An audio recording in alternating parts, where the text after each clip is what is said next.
I'm Midnight Agent Raw. And I'm Okame. We are the Super Media Bros podcast, and we are founding members of the Odd Pods Media Network.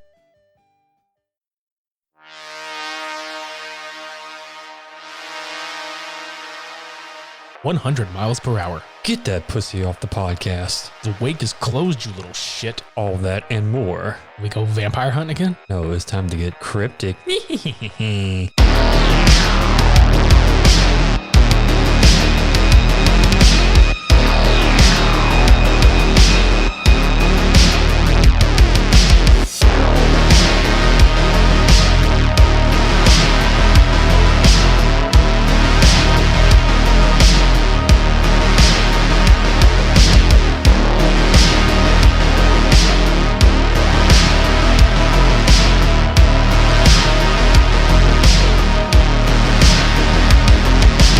I feel like the Crypt Keeper needs his own fucking movie by this point.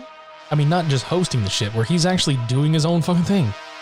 Well, I mean, he did, make a film, True. but I get what you're saying. Also, please forgive me for that really weak-ass fucking laugh I tried to imitate, too. It happens. I'm too basic, literally basic, Basic. for that high-pitched nonsense. Welcome to episode 144 of the Super Media Bros podcast, the final installment of the Spooky Media Bros 2020.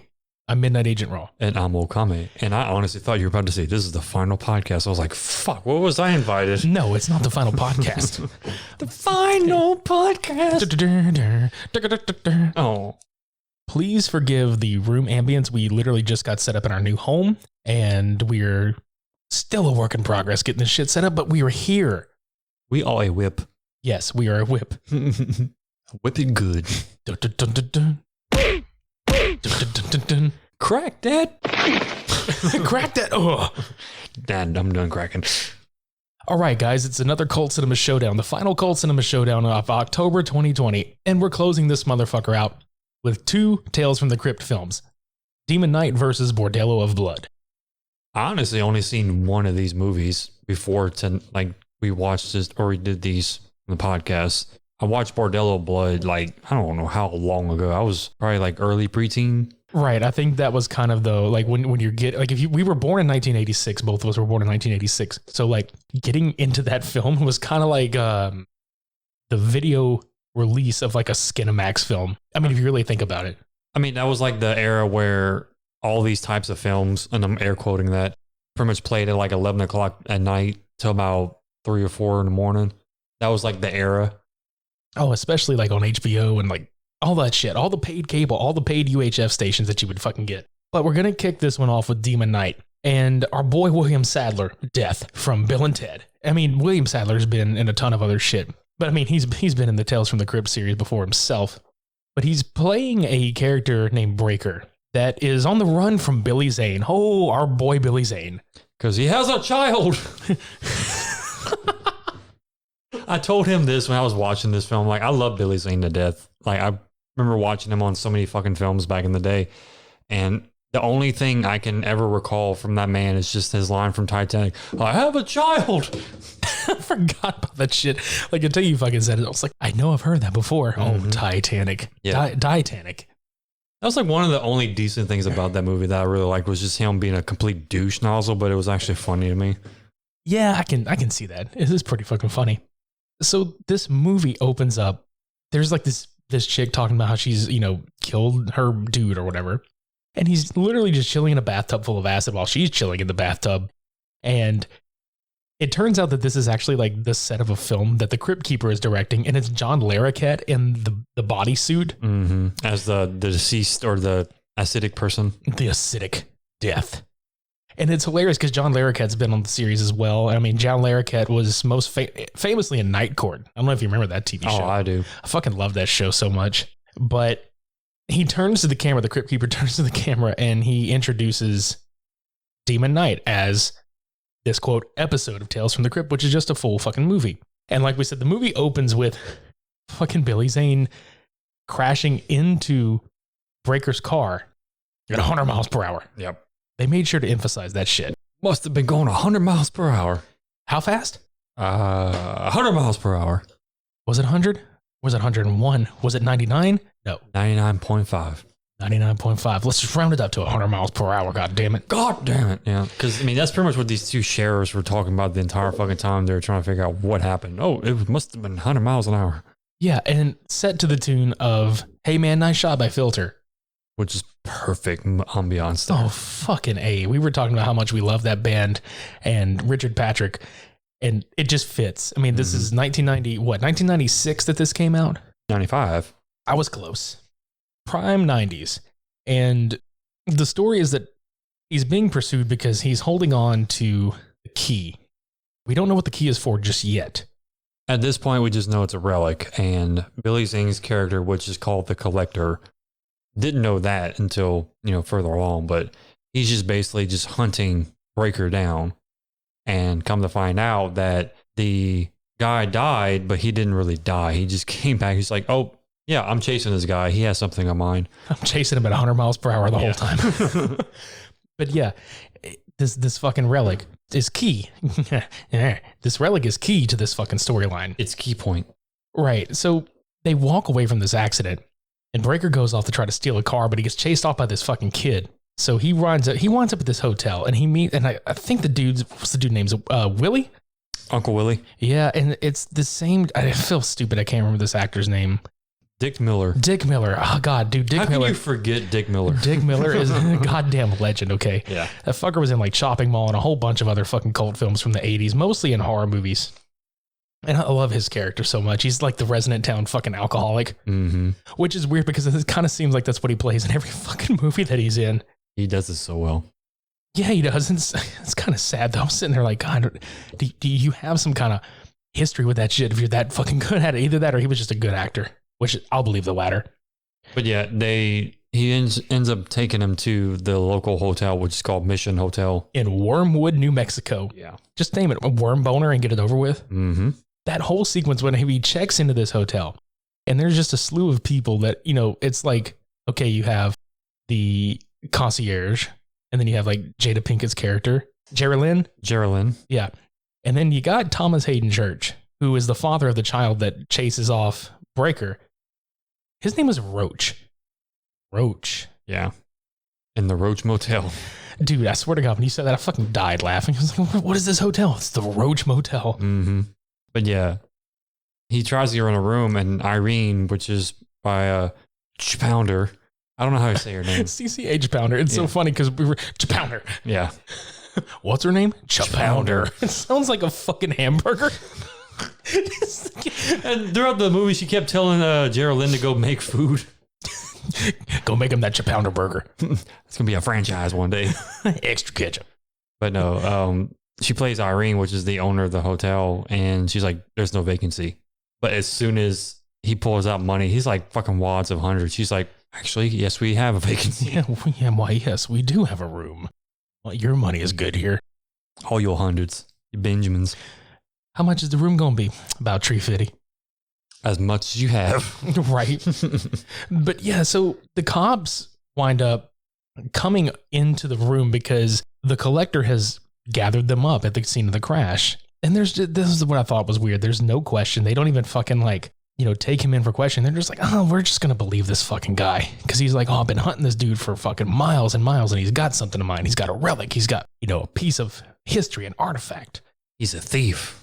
Right? But I mean, goddamn, smooth talking, bald ass, bad motherfucker Billy Zane in a fucking duster and a cowboy hat. Mm-hmm. I guess I'll believe you.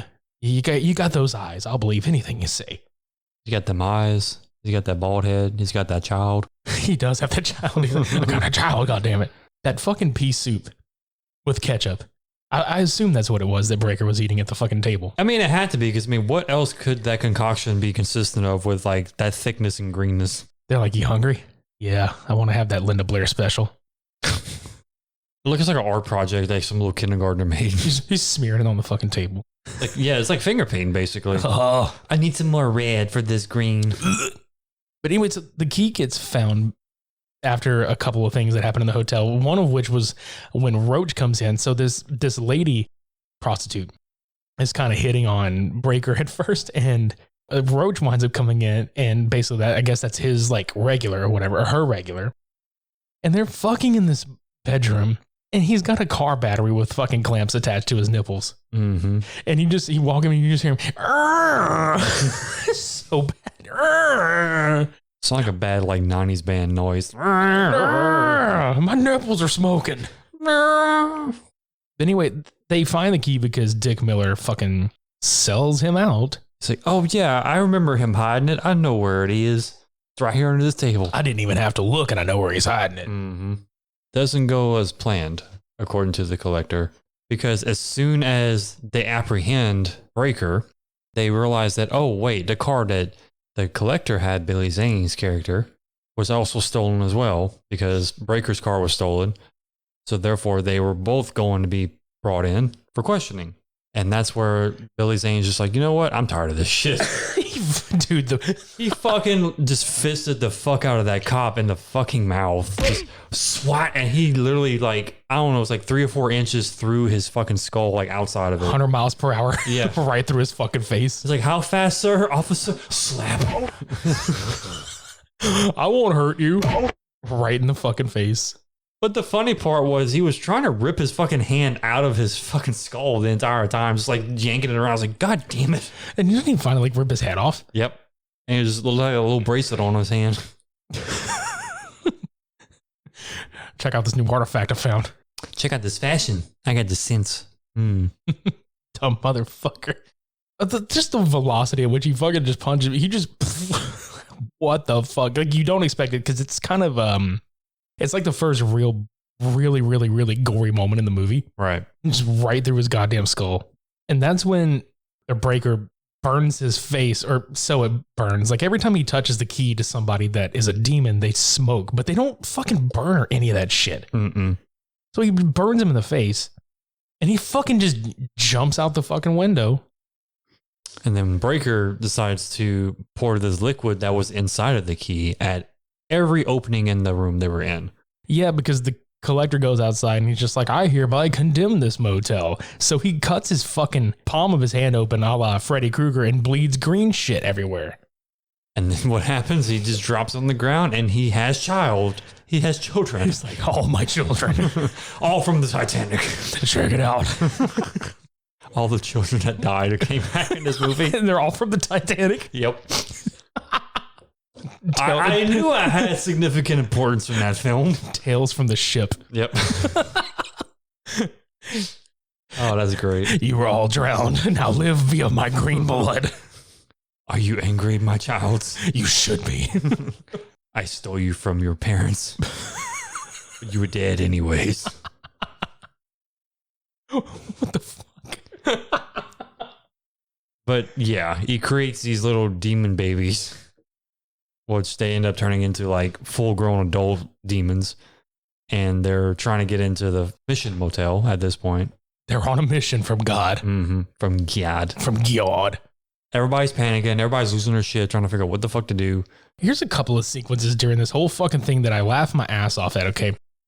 The demons, it's explained that you have to take out their eyes to release their tortured souls so that the tortured souls of the Titanic children can go back to their watery grave. I mean, everything I said is spot on then. Yeah. I mean, come on. And then, out of nowhere, Breaker just has the vision of Christ. It compelled him. Jesus Christ, it's Jesus Christ, it's Jesus Christ. I mean, there was literally Jesus three, which, I mean, yeah, we know biblical things, but it was like 3 Jesus Christ. It's Jesus thrice. Yeah, Jesus thrice. It's Jesus thrice. It's literally the unholy trinity of the Titanic children and Billy Zane. But what we come to see in this vision is some sort of disciple literally gets hit by Aerosmith's lightning bolt and is blessed with this power to basically touch the demons the wrong way. He's going to touch them the wrong way and make them the right way. And proceeds to get the blood of Christ inside of the key, which is apparently a vial that holds the power of Christ. Which compels you. All the demons. There's another sequence in this. So to kind of skim through the chunk of the movie to get to the meat of it, they find these like tombs or some shit in the caverns of this hotel. And while they're fucking down there, they find that there's a breeze. So there's like an opening underneath the hotel. So that's where they go. And then at some fucking point, Cordelia, I think is the name of the hooker. Yeah. So they go upstairs and this one dude fucking, she's obviously possessed at this point because the collector can like influence people. Mm-hmm. So he influences her or whatever. And they go upstairs and she fucking kills this guy. And the rest of the people, like Irene and Breaker and all these people, they fucking run upstairs and she throws the fucking corpse at him. She throws the corpse at Breaker and you just hear, oh man. Yeah.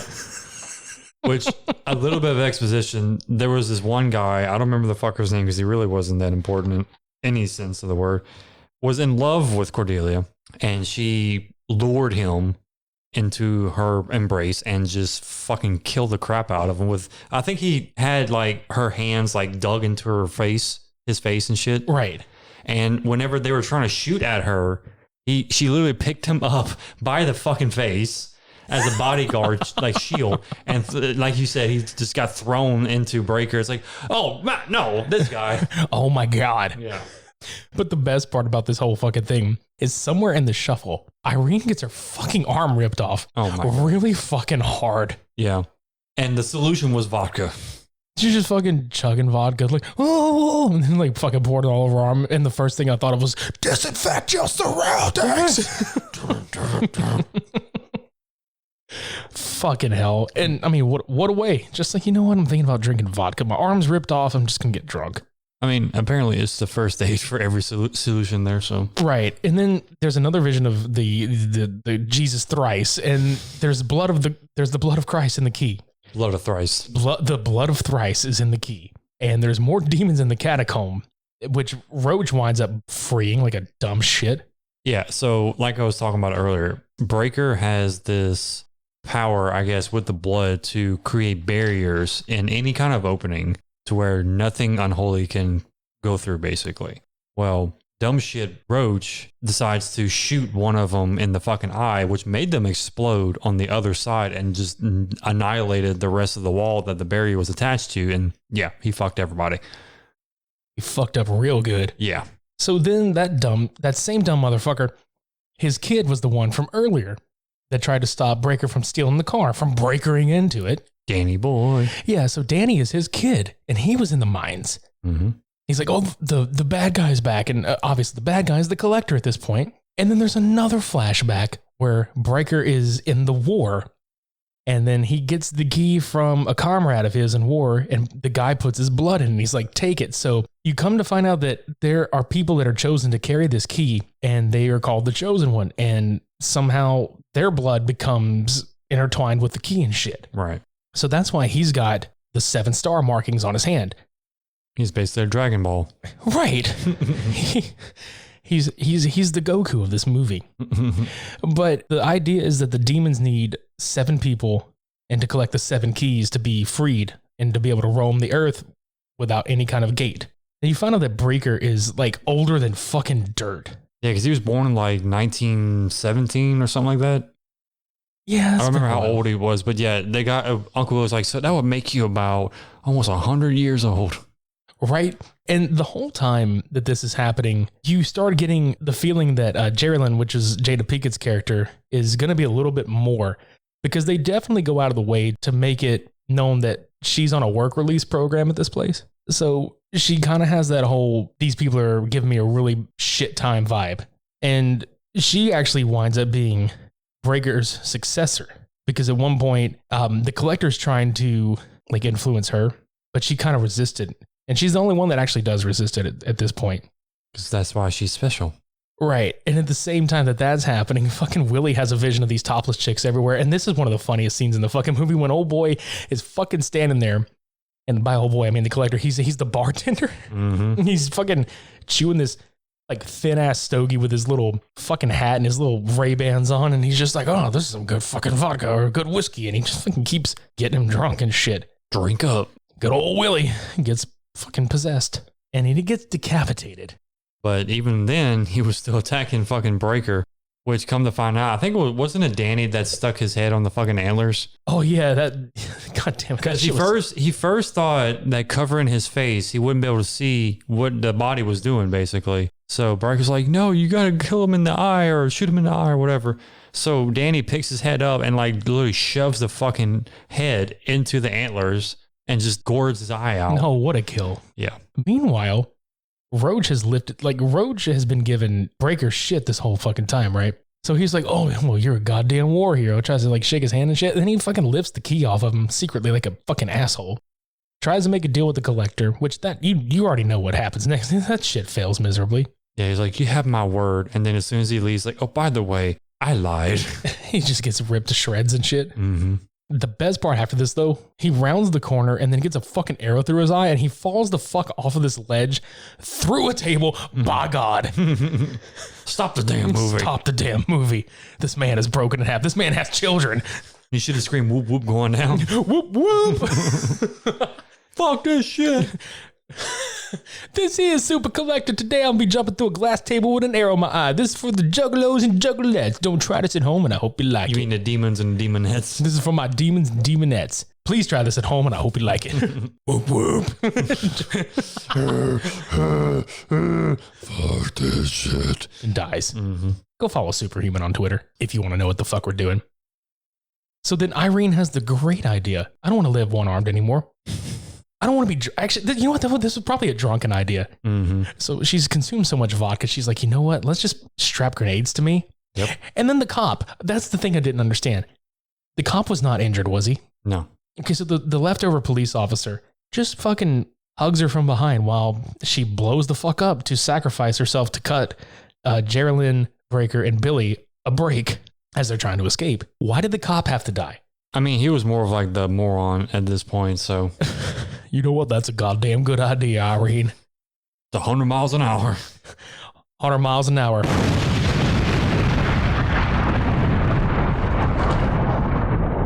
Just blows the fuck up. Mm-hmm. But boy, oh boy, little Billy had a fucking surprise. Mm-hmm. Screw you, Billy! Little bastard was possessed the whole fucking time. Oh, you mean Danny? Yeah, little Billy, little Danny, little Billy Danny. He's a little fuck-faced Billy, so... He's a little bastard.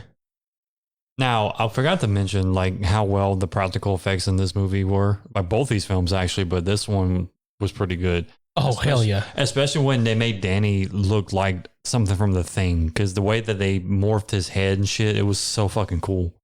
There were a lot of explosions and practical effects in this movie. Because I forgot they kick him out of the fucking window in the attic and he just he blows up too. Fucking Christ, dude. Thrice. Jesus thrice. But yeah, he blows the fuck up. And then Breaker hands Jerry the key and he dies because he's fucking dying because he got fucking stabbed or some bullshit. He's dying because, you know, he's dying. He's just fucking laying there and taking a dirt nap. I'll throw some dirt in your eye. Up here comes McGuire. Here comes Bully McGuire. He should have been the end of the whole. That's it. Like the collector's scared now. He's just snapping along. He's just.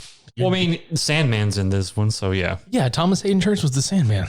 So it would make perfect sense for fucking Bully McGuire to show up. Shows the fuck up. I'm still gonna throw dirt in your eye. Here, he pulls fucking Roach aside. He's like grabbing his body. He's like, "What are you doing?" I'm grabbing dirt. What the fuck? Come here, Roach. I'm gonna throw some raid in your eye. Just sprays him. I'm gonna raid on your parade. But anyway, so he fucking dies, and Jerry becomes the next successor. And then the collector, he looks at her and he tries to kill her. But you know, before that happened, whenever he was going through the attic to go upstairs, he looked like a fucking erection. He literally looked like a human dick with legs and arms, just rising to the occasion. Yeah, because they do like that little elevator lift underneath the attic door, and it was just slowly rising up. It looked like old school WWE whenever Undertaker and Kane would like come out from underneath the fucking stage, or the Brood, I'm sorry. When the Brood, like Edge, Christian, and Gangrel, they would just rise up through the fucking flames. Yep. But they looked way cooler than Billy Zane did. Mm-hmm. Billy Wang. Billy Wang. Willie Zane, just whoop, just straight up. And then the ballroom dancing Dick Fire. Remember, he tries to fucking like dance around with her. He's giving her this whole spiel about, oh, we can roll together because he's got a hard on for her. He's got such a hard on for her that in fact he unzips his fucking pants And there's like flame shooting out of his dick. It's like this like flame electric thing or whatever the fuck. Flame electric boogaloo. Flame on. There was one part that I was confused about when it came to how they pieced this together. So at one point, Geraldine doused herself in the blood. And when he touched her, he was actually burning basically from just the contact with the blood. Right. So he tricked her and grabbed her by a shower curtain, wrapped her up, threw her in the shower, and rinsed her ass off. And at this point, she was like squeaky clean. I mean, not like stained clothes, nothing. Like she had a white wife beater on and white underwear, and it was like bleach white. Nothing fucking happened. Yeah, it's like just erased everything. There's one point in that scene also, during him talking with her and shit, he's basically trying to admit that he loves her and shit, but he goes full fucking Jeff Goldblum, the way he's just,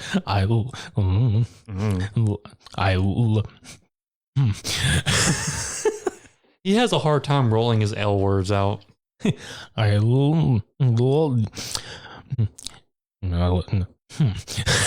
keeps fucking like pausing himself and shit. But yeah, the ending is that she spits blood on him, and I would assume that it's either somehow blood from the key because he snaps her wrist and drains the blood in the bathtub, or it's her own blood that she spits on him. Either way. Actually, no, because in the bathtub, she actually doused some of it in her mouth. Ah, okay. I must have missed that. Yeah. Either way, she spits blood on him and he fucking torches him. He tortures to death and he fucking dies. He flames on. Yeah, he does. Which I really wish they would have shown the physical manifestation of his demon form. A little more? A little bit more than they did. Yeah, I can agree with that. So after that happens, she sets off on a new mission on a bus, new life. A new mission to a new mission hotel. That's right. A new mission to another mission hotel with her cat that looks like my cat. And then the emergence of a new collector because she drops that blood on the doorway of the bus and it stops to pick up this new guy. And he's just like, nah, I'll take the next bus. And that's pretty much Demon Night. Welcome everybody to the Body Skew Podcast. I am... No, whoa, dude. No. This is our promo, not the show. I'm Rico. Oh, sorry. I'm CJ, and we're the hosts of the Body Skew Podcast. We're fans of pretty much anything and everything pop culture, including movies, TV shows, books, video games, comics, music, and of course, Kevin Smith. Now, while we do keep our fingers on the pulse of Silent Bob, he certainly doesn't need our help in promoting him. You got that right. We do our own thing, with inspiration from the man himself and his mantra of why not. We've got stories about celebrities, we've interviewed theories of our own for certain movies, and we can usually tend to have a great debate about anything. We also do commentaries on movies. Sometimes we ask our fans what they want to watch with us. So if you love the timbre of our vocal cords and want to watch a movie at the same time, give us a listen. Stay tuned every Monday, there's always something new. And if you've been good this year, we may even give you a bonus episode from time to time. So please be good and subscribe to and enjoy Body Skew, founding member of the Odd Pods Media Network. Let's move on to Bordello of Blood with Dennis fucking Miller. And Corey Feldman. Corey Feldman, you freak, as my son would say. This one opens in Tierra del Fuego and is this group of explorers led by Vincent, this little guy, Vincent. And he finds the heart of a vampire in a tomb. And he has the key from Demon Night. Mm-hmm. It all comes together. That's right. If this movie's anything to judge by, everybody's going to come together with this motherfucker. So that's how we get introduced to the Lilith character, because that's who he unearths as Lilith, and he's got the blood vial of the key. And then it cuts to the Crypt Keeper, who's bullshitting with a mummy at a table, and they're playing a game of, basically losing body parts to each other. And the mummy is William Sadler, and he looks hilarious in the makeup and shit too. Mm-hmm. So Cody, how do we get introduced to Caleb? Fucking Corey Feldman. So he's just blaring fucking music as loud as he can, all while trying to pierce his tongue with what looks like a hole puncher. Bad fucking move. While his sister is downstairs on a fucking Nordic bike. Oh yeah, I forgot. This was like the era in time when the home workout systems were like big booming. I mean, they already were in the 80s, but this was when it's like, oh, call QVC now. Get your Nordic track. Get your bike at home. Get your fucking treadmill. Get all the things. 10 easy payments of $99.95. That's it. 100 miles per hour. That's the only way to burn fat is to do 100 miles an hour. I love how they kind of went full blown Lost Boys with Corey Feldman in this a little bit. Not his Edgar Frog character, but I mean he basically became a blood sucking shit. But the random fucking guy, because they wound up going to a bar, Caleb and his buddies, and then this bug-eyed fuck. Oh God. Because they're talking about getting laid. Because that's their, what is this, American Pie? They're just like, oh yeah, to getting laid. So eventually we're going to get laid. I love this dude's line, like towards the middle of the film. He's like, you want to have sex? You want to get fucked so good. The way he just says fucked. Want to get fucked? You want to get fucked so good? Like, he was so fucking intense. Like, he was eating or drinking at the point where he would start saying shit and he was just spitting crap everywhere. When he's like, you want to get fucked? He sounds like fucking Raekwon from CKY. You want to get fucked, motherfucker. Just every tendon, every blood vessel was just like exposed in his fucking neck and face. Like, you want to get fucked? So anyway, he tells them all about this place. He knows where they can go get laid. Right.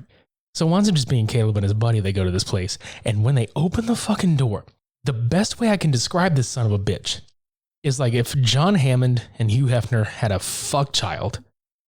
Because I didn't even know who this character was, but I literally have in my notes John Hammond Hefner. And that's what I want to call this bastard from now on. He opens the door and everybody walk to the dinosaur. They get on the floor and then walk to the dinosaur. Oh, we have a T-sex. You want to get T-sex? Yeah, you want to have T-sex? See, what we do is we find your amber balls and we go inside and extract the little sperm. All while the tiny arms just jack off your little dick. That's it. God damn it. But he holds them at fucking gunpoint and he forces them into this coffin. And then they go through the fireplace. And then they enter the Bordello. Which is just nothing but topless women. Like, this is Titties the movie, okay? Imagine, from Dusk Till Dawn. Was it Dusk Till Dawn? Oh, yeah. Yeah, that's right. The titty twister. Imagine Dusk Till Dawn, but not in Mexico. No. Imagine from Dusk Till Dawn somewhere. I would assume this is California. Because, But yeah. From Dusk Till Dawn, underground, titties everywhere. The ladies are very obviously fucking vampires because every goddamn one of them has a bite mark on their neck. And then his friend gets his fucking heart ripped out by Lilith's tongue. Shoves her tongue down his throat, protrudes his heart out of his chest, and she rips that fucker out and just eats it. Which, by the way, I mean, she went like full Gene Simmons into the mouth. And, yeah. She gave him a kiss. Yeah. The kiss of death. Caleb seemingly meets the same fate with this whole fucking thing. Like, I say seemingly because they didn't show him dying, so he's going to be central to the plot. Right. Because the plot is that his sister Catherine is like, oh shit, my brother's missing. I need to look for him. So she hires Dennis Miller, who is Gutman. What a fucking name, dude. Like, who was the writer that's like, that sounds like I had a good name. Like, I'm glad I thought of this. I don't know. Rafe. I would certainly hope. Rafe. I don't know. It's like that's it. Stupid. That's it. It's Rafe. It's a Rafe guy. He's going to a rave. He sounds like a fucking party guy. That guy has a hair lip. I'm going to the Rafe. Going to party. Dude, the dude is seriously like, he's funny throughout the movie, but like his character is that of kind of like a horn dog too. Right. But he winds up getting a lead from the other two friends at the bar that didn't go, but he berates them the whole time and like shits all over their pool game the whole fucking time, which I thought was funny. Mm-hmm. And then of all places that Catherine works, she works for a televangelist. Yeah. And this is like the Joel Osteen of this fucking movie. Okay. Oh my God, dude. Like, it just, he reads off a teleprompter and he's just so fucking over the top with his like word of God. And then he pulls a fucking guitar, like an electric guitar, and just goes full Angus Young. It's Pracy DC. Yeah. Highway to heaven. So stupid, dude. Whole lot of Mary. Whole lot of Mary. I'm telling you, that's going to be on our like record deal or like our record company. It's like, yep, Pracy DC. Heaven's Gates instead of Hell's Bells. Mm-hmm. So Heaven's Gates. Same guitar riff and everything, dude. The bells and everything. Oh, heaven's gate. Ooh. It's rolling thunder. I'm gonna pray. I'm coming over to heaven's gate. What lightning flashes in across the sky. I can't even do it now. Stand back, cause he's gonna rise. I was trying to think of like Thunderstruck, like how would it word that? Oh my fucking god, dude! Thunderstruck, Jesus You've fuck. been blessed and touched. Blessed and Blessed and touched. Yeah, said who? It's alright. Oh fuck. Boy, we derailed real hard on that Oh, it's all good. So anyway, after the fucking Pracy DC concert, he tells Breaker, because not Breaker, god damn it, Gutman. Goodman. After the Pracy DC concert, Gutman shows up to this fucking church, like while it's happening, and he proceeds to tell Catherine, hey, I found your brother. He was in a whorehouse. And then that's when he goes to the bar, and that's when the bug-eyed fuck is like, you're looking for sex?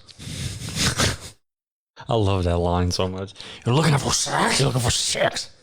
But yeah, he proceeds to guide him in the right direction. They end up going there, and was it McCutcheon? Is that his name? John Hammond Hefner. He stops the I don't know what the fuck that dude is at the door. He's just like, oh man, I gotta have it. You know, basically like tweaking at this point. Oh, that's right.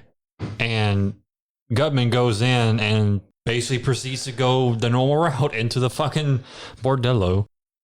Yeah, he sneaks in and he eavesdrops on this motherfucker because that's whenever the one guy's try to go inside and he's like, the wake is closed, you little shit. Oh no, I forgot about that part. Whenever he's like, I'm here to mourn about, I forgot the lady's name. He's talking about, like, well, you can mourn tomorrow because we're closed. He's like, no, I really need to mourn. Like, I need to come in and I need to mourn a lot, like a couple of times. The wake is closed, you little shit. Well, yeah, that's because he goes in and he gets all like the intel about how the place works and he sees, where he goes in and out of the fire and shit. Then Gutman goes back to, I forgot the name of the church was Current World Ministries. And he sees the Rev and Catherine and he's just like, oh, I got all this intel and all this shit. And they're just like, nah, your job's over. Fuck you. You didn't find shit. I don't believe you. But he's like, nope, I'm still on the case. Yeah, because he drops a piece of jewelry that was Caleb's. And then she's just like, oh, I'm sorry. And then he's just like, oh, what's this? I'm suddenly back in the game now. Blah, blah, blah, blah. Mm. Anyway, he gains entry into the bordello. And while this is happening, Lilith winds up ripping the bug-eyed fuck's head off. He's like, you want sex? Rip. She's like, I love when a man gives head. Great. There's so many puns on this. Great. Just chef's kiss. Yes. Anyway, Gutman fucking lets this vampire kind of come on to him, but then he like kind of fucks her over and he ties her up. Like he convinces her to tie herself up on this fucking sex wheel or whatever the fuck it was. I thought it was a Catherine wheel at first, but I was wrong as fuck. Mm-hmm. Which that actually would have been kind of funny. Yeah, ironically. You're right. Well, he winds up finding the bug-eyed fuck's corpse because he's hiding in a coffin. So he takes pictures of the shit, right? When he goes to have them developed, he's like, holy shit, they don't show up. Or one of them doesn't show up, and it's the bug-eyed fuck. Right. Because he's been squeezing like sunblock on him the whole fucking time. Which, that is fucking hilarious. The fact that like the sunblock worked for him. Yeah. And he could walk during the day. Why don't they all just do that shit? Daywalker. Exactly. That sunblock must have been made by Blade or something. Right. Anyway, like Lilith follows Gutman and tries to put him in a trance. But then Catherine shows up and she's all pissed off because she's there and coming on to him. But they wind up going to the cops. And then this is that whole sequence where the fucking cop shows up and they switch the bordello around where he's not going to, Nobody can get into it, basically. Yeah. And he's like, oh, there's nothing behind this fireplace, blah, blah, blah. But I love Dennis Miller's demeanor the whole fucking time. It's like he's not even pissed about it. Like he almost has the same like mood throughout the film. He's always got that grin on his face and he's not at all phased. I mean, he's just constantly like walking humor at this point. Yeah, and it's fucked up too because I can't tell whether that pissed me off or not for this movie. I mean, I get that he's supposed to be like the literal comic relief the whole time, but Jesus fuck. Yeah. I mean, he's one of the main characters in this whole like fiasco, so be a little bit more serious, I guess you can say. And then this is when Vincent brings the key to the Reverend. to put in the safe. He's like, oh, here, put this up, blah, blah, blah. And then later the Reverend finds the keys fucking missing. And so this is when Gutman's investigating that tomb. And then, you know, he has the photos of the corpses and shit. And the Reverend meets Lilith and Vincent at the strip club. And this is when Catherine like busts in with that camera and like tries to film her or whatever. Well, this all comes into play later because Vincent winds up destroying the fucking key and frees Lilith. And then Gutman is trying to show Catherine like all these photos. And she just is like, no, get the fuck out. I don't believe you. Until she sees her own footage. Then she's like, maybe I fucked up. Yeah. Maybe I am a bitch. Just a big old catch you next Tuesday. I mean, honestly, dude, at this point, it's almost like she didn't give a shit about her brother anymore. She's just like, ah, whatever. I mean, he's a dick, so fuck him. Dude, yeah, and I got that impression too, that she's like, I really want to find my brother, but I don't want to find my brother, you know, enough to like let you show me what you found. Right. Like kind of facade, like a give on a facade. Yeah. Yeah. After that, Caleb calls, finally. Hey, I'm at the power plant. Come meet me. I can't do a Corey Feldman impression at all, save my fucking life, but he's just like, oh, I'm at this power plant. I'm eating donuts with Homer. So they go to this power plant. And lo and behold, fucking Corey Feldman is now a fucking lost boy, like for real. Yeah, he is. Like just all dolled up makeup with the fucking 4 fangs and yeah. Dude, the practical effects in this movie were great too. Mm-hmm. Just like you were saying earlier, like, goddamn, they don't make them like they used to. No, but they're kind of coming back here and there. So yeah, I guess they're making a little bit of a comeback. Just a little bit. But not enough. Not enough. I love that one line because they're both looking at Catherine and Gutman are looking and he's shit talking. And then you just see Gutman just, Catherine, run from your brother. Just real calm. And I love whenever they were trying to escape, Catherine's like, oh, I have a plan. He's like, that's the most ridiculous thing that anyone can ever do. And he goes walk up the ladder and there's fucking Caleb. He's like, okay, that's the second most ridiculous thing I'll ever do. Right. And then she swings perfectly on that chain to that little platform. But this stupid motherfucker just overshoots and flies out the fucking window and just splats on the hood of the cop car, which by the fucking way, how is he out there? I have no idea, to be honest with you. Like, I mean, okay, call me crazy. I do not remember them including this fucker getting there at all. Yeah, I mean, unless he's like security at night for that power plant or something. It'd be funny if it was the same cop that got blowed the fuck up. And just reincarnated, yeah. Yeah, he's just there. He's like, well, I got blowed up in the last movie. They didn't have shit for me, so I guess I'll be the fucking cop again in this one. Mm-hmm. Came back 100 miles an hour. 100 miles per hour to get here. He drove all the way from Demon Knight to Bordello of Blood at 100 miles per hour. But yeah, so Caleb is, you know, all vampiric and all this other bullshit, and he stays behind. Well, then Catherine gets caught by Vincent and John Hammond Hefner. Because fuck that guy. So at the hospital, this scene was fucking... I think this scene was just all to get Whoopi Goldberg a cameo in this movie. Just why? Because, I mean, he's sitting there strapped to his fucking bed face down. And he's just like, let me go. Singing the whole Queen part of Bohemian Rhapsody, Let Me Go. Mm-hmm. So there's a vampire nurse behind the fucking curtain, right? I thought at first it was Catherine because... Look, let's just be real. It looked like her, but it definitely wasn't her. No. But she blows the fuck up. Like, that's another thing, dude. She blew the fuck up whenever the sunlight hit her. Yeah, apparently there was like a hook or something that ripped her nurse outfit, and the sun from the blinds exposed came in on her back and just like boiled her ass alive, and just she literally like turned into like a foam party of blood. Yeah, because you could see like all the foam from the dummy. Just fucking explodes everywhere. But Miss Whoopi Goldberg just turns over on her bed, which is literally right in front of the blown up corpse. She's like, can't you see I'm trying to rest? I knew I should have taken her to the damn room. And she just gives him that fucking look like, bitch. I knew I should have gone to the other room. Bitch. Yep. And then back over at the Bordello, Caleb and Lilith have Catherine tied up, and that's when the fucking Reverend just shows back up out of nowhere, because, you know, his ass has been absent this whole fucking time. And you pointed this out that Caleb sounds like Beavis at this fucking point. That shit was funny. Because Lilith was trying, I guess, to play with her food in a way, because she likes women. Right. And every time she would basically grope Catherine, Caleb would just, yeah, that's cool. Thank you, drive through. That's all I could picture him doing. Like, he just fucking goes horn dog about his sister being groped by some random bitch. Fucking disgusting. Yeah. Disgusting. Disgusting. And then I think this might collectively be our favorite part of this movie, or one of them at least. Out of fucking nowhere, just like Randy Orton with the RKO, Gutman comes flying through the front fucking door of this bordello and runs Hefner over. Like, just, I mean, I swear to God, Cody, I know you're going to fucking agree with me on this one. This is a contender with fucking James Woods getting ripped off that cross and fucking vampires. Being yoinked off, yeah, because that car, like, hits so fucking fast that you didn't even get a chance to see, like, they swapped the dummy with the real person. It literally just like, bam. He just fucking Peter Griffin's just right the fuck under the car. At the same 100 miles an hour. He came in 100 miles per hour. James Woods fucking went. Jeez. I mean, he literally just like whiplashed. And then he gets out the car, and then Vincent, the little guy's there, he just fucking shoots him. Like, dude. What the hell did he do to you? You just hear fucking splat, and then shoots him, and then he's like, I have holy water and super soakers. Let's do this. And set to the tune of Ballroom Blitz, they proceed to just, let's just put it this way, these vampires are squirters, okay? So they just fucking wind up dousing these motherfuckers with holy water, and they are blowing up and flaming and like just being disemboweled at every fucking shot.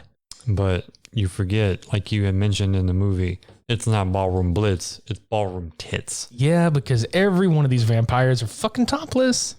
Again, kudos to these special effects, because my God, it's fucking just gorgeous looking gore and like disfiguration. And literally gorgeous. And the fucking chick on the ground dragging her lower half that's not even there anymore, just like fucking guts and intestines just hanging out, and she's just dragging herself to fucking God, the fucking pastor, and he just looks down, just like, it's like, yeah, she finally fucking dies. Yeah, she croaked. And then the Rev tries to save Catherine, but it turns out to be Lilith instead. And then dude, the way she breaks his fucking wrist just backwards so hard that the bone pops out. Yeah, he like yanks a fucking knife from his crotch and goes to try and stab her, and like he said, just snaps his fucking wrist like at a 90-degree angle and just stabs him with his own fucking knife in his own fucking hand. Look, can we talk about this real fast? Because I think you're the same way as I am. I can handle like decapitations, I can handle stabbings, I can handle explosions, I can handle fuckers getting stabbed to death, shot to death, like all this kind of shit. If I see a bone break through skin, that makes me fucking cringe. And the same thing happened with Irene, because before in Demon Knight, because before her arm got ripped off, she got it like broken backwards, like at the elbow against the door frame, and then ripped off. I was just like, oh, rest in peace. As in wrist in peace. Wrist in peace. We just need the Reverend's wrist like on one of those black and white pictures, and just have Reverend's wrist in peace. Play some sad music in the background. Play Highway to Heaven in the background. He will be wrist. He will be wristing. He is wristing. He will wrist again. Oh man, we're too much. We're full of it. Yeah. Caleb gets killed by Gutman. He literally shoots him in the chest, and it was fucking hilarious because there's just a hole where his heart should be, and then Caleb just looks down at it and he goes, "Oh shit, this sucks," and he fucking dies. And then the Reb tries to he tries to live, but he fucking dies instead.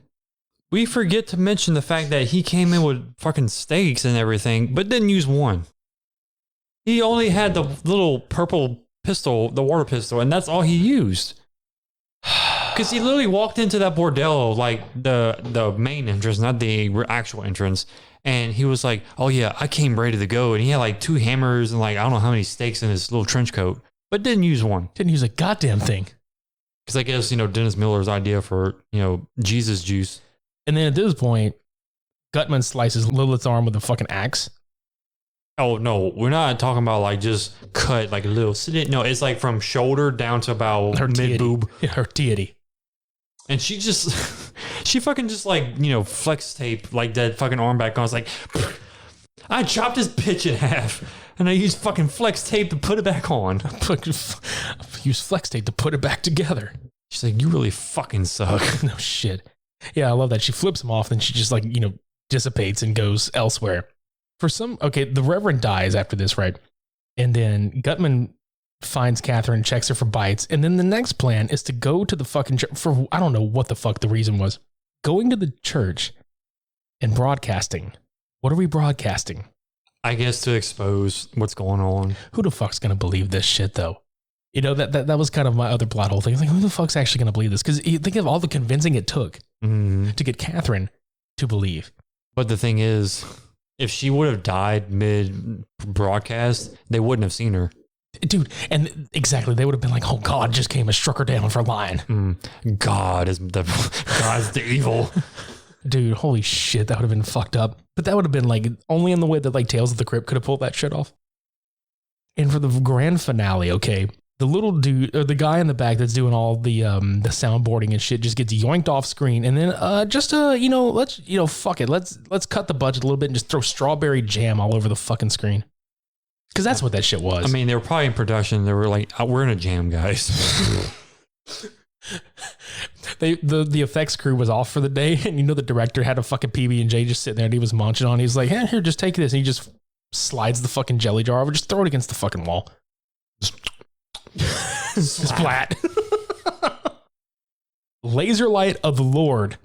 That's all I have to say for this fucking sequence, because that was the other idea. Lilith fucking handcuffs Gutman to this railing where the camera is, jumps down to confront Catherine, and then he sees this soundboard down there that just says laser light of the Lord. And it's just some fucking Honey, I Shrunk the Kids looking goddamn laser that's just strapped to the fucking trussing system in the air. Apparently this laser was used to defeat the devil that would rise from hell in the middle of the little sermon that pastor had. Yeah, because they were going for broke and putting all this budget into this soundstage. And oh my God, it was so ridiculous looking. Which again, if that's what you spend money on to get the church like up and going, what the fuck is wrong with you? Yeah, you need a better gimmick, dude.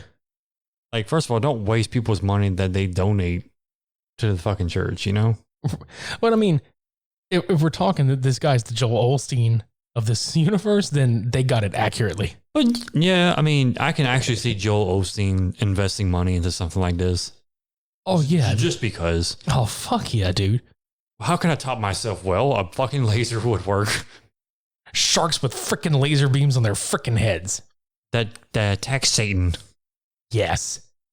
So he finds a way to activate this laser with his foot, and it shoots and burns a cross into Lilith's back.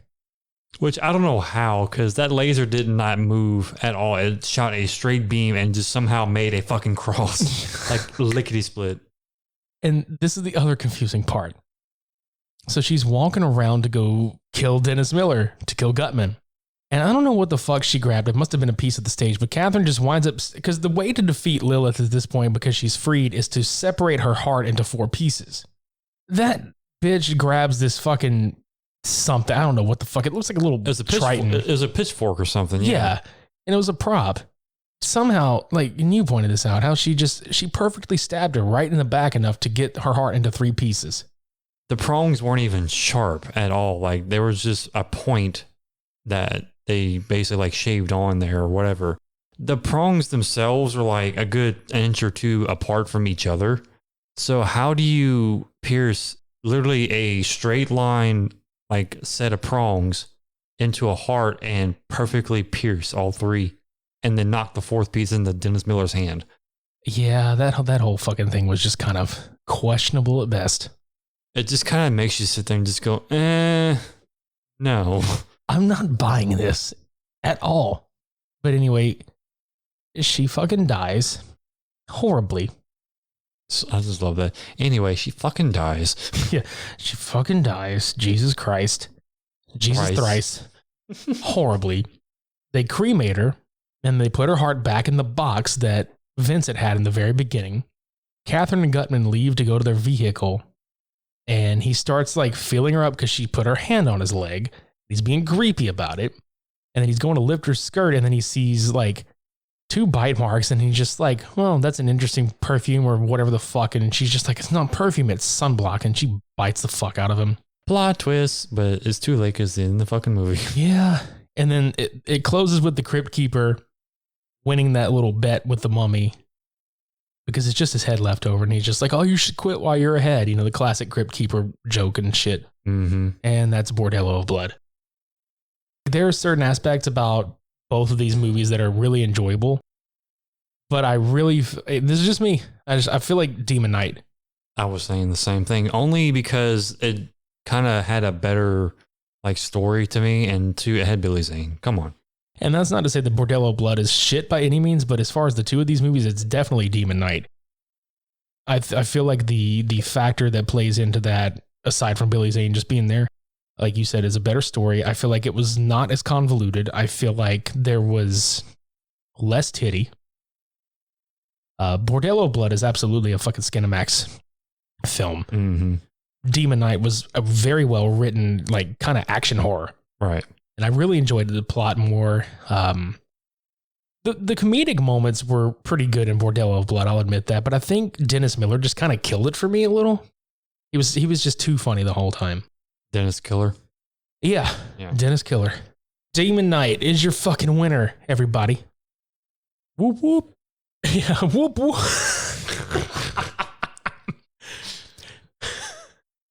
Who whoop whooped? Who fucked this shit? We decided. Ding ding. Ding ding, motherfucker.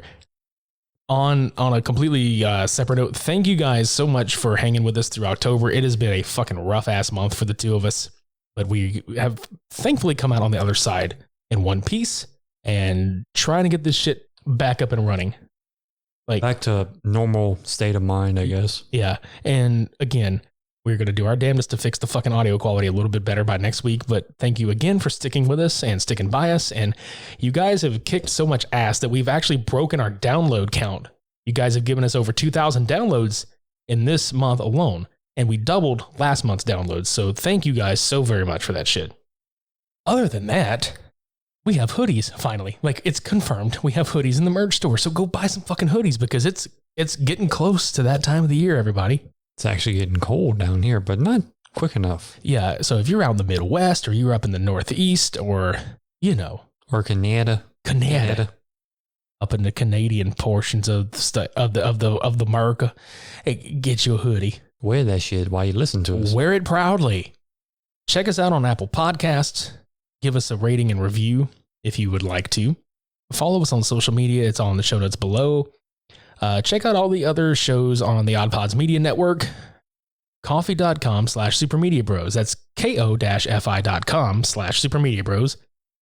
Feel free to donate to us monetarily, and you don't even have to sign up. You can do it one time. You can do it as many times as you want. You can do it for as little or as much as you want. Helps us out a little bit. To soundproof our fucking existence. Yeah, no shit, man. Yeah, needless to say, the fucking hurricane depleted our podcasting funds. Like, we've had to push back doing the laptop, the camera, all that bullshit. So that was kind of a detrimental blow right to the balls. And not in a good way. A definite ballroom blitz. Thank you guys for another year of Spooky Media Bros. This is probably, I mean, this year has been kind of rough, but usually this is, at least for me, I'm sure Cody too, but this is one of our favorite times of the year for the podcast because we love Halloween and we love the spooky shit. Oh yeah. It gave us an excuse to actually do something fun. Right. Which we hope that you guys like have fun every time you listen to us. But this is just a little bit more than normal. Right. Oh, you know what? Okay, so you guys will find out what we're doing next week when we announce it on social media, but I think Cody's going to be really fucking excited for this one, as am I. So our next Cult Cinema Showdown, we're going to be doing Amazon Animal Madness, and we purchased movies just for this shit, okay? Oh, yeah, I remember now. So what do we have so far? Arachnoquake, Tsunami, House Shark. And did we decide if it was going to be Piranaconda or that one with Danny Trejo? No, the Danny Trejo one was Ghostquake.